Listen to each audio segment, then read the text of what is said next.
అందరి సంక్షేమం కోసం మా సంస్థ అవిరామంగా కృషి చేస్తుందని మీ అందరికీ కూడా హామీ ఇస్తున్నాము. Thank you.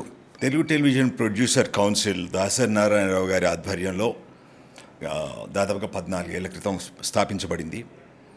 అస్తవ్యస్తంగా ఉన్న ఒక టెలివిజన్ ఇండస్ట్రీని ఒక తాటికి తీసుకొచ్చి ఉన్న సమస్యలన్నింటినీ ఒక్కొక్కటి సాల్వ్ చేసుకుంటూ ఈ రోజున టెలివిజన్ ఇండస్ట్రీలో ఏదైనా ప్రాబ్లం వస్తే ఒక ప్రొడ్యూసర్ కౌన్సిల్ ఉంది అన్న ఒక భరోసాని కల్పిస్తూ ఎదుగుతుంది. ఇప్పటికి కూడా ఎప్పటికప్పుడు ఛాలెంజెస్ వస్తూనే ఉన్నాయి. మేము వాటిని అటెండ్ చేస్తున్నాం, సాల్వ్ చేస్తున్నాం. దానివల్ల టెలివిజన్ ఇండస్ట్రీ చాలా ప్రశాంతంగా ఎందుకంటే ఇప్పుడు ఈ మధ్యకాలంలో స్ట్రైక్లు అవన్నీ కూడా చూసి ఉంటారు. ఫిల్మ్ ఇండస్ట్రీలో విభేదాలు కానీ గొడవలు కానీ అటువంటి ఏవీ లేకుండా ఒక సుహృద్భావ వాతావరణంలో అటు టెక్నీషియన్స్ కావచ్చు, ఇటు ఆర్టిస్టులు కావచ్చు, ఇటు ప్రొడ్యూసర్ కౌన్సిల్ కావచ్చు, సమన్వయంతో ముందుకు వెళ్ళడానికి, టెలివిజన్ ఇండస్ట్రీ డెవలప్ కావడానికి మా ప్రొడ్యూసర్ కౌన్సిల్ ఎంతగానో తోడ్పడుతుంది.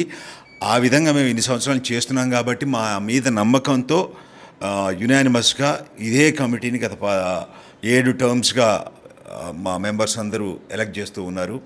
ఈసారి మేము కొత్తగా రమేష్ బాబు గారిని అడ్వైజర్గా నియమించుకున్నాం. ఆయన ఒక సీనియర్ మెంబర్ అండ్ ఎంతో నాలెడ్జబుల్ పర్సన్. దూరదర్శన్ నుంచి కూడా తను ఈ ఇండస్ట్రీలో ఉన్నారు కాబట్టి సాధక బాధలు ఫస్ట్ నుంచి ఇప్పటిదాకా ఉన్న సాధక బాధలు తెలుసు. అడ్వైజరీగా తనని నియమించుకోవడం జరిగింది.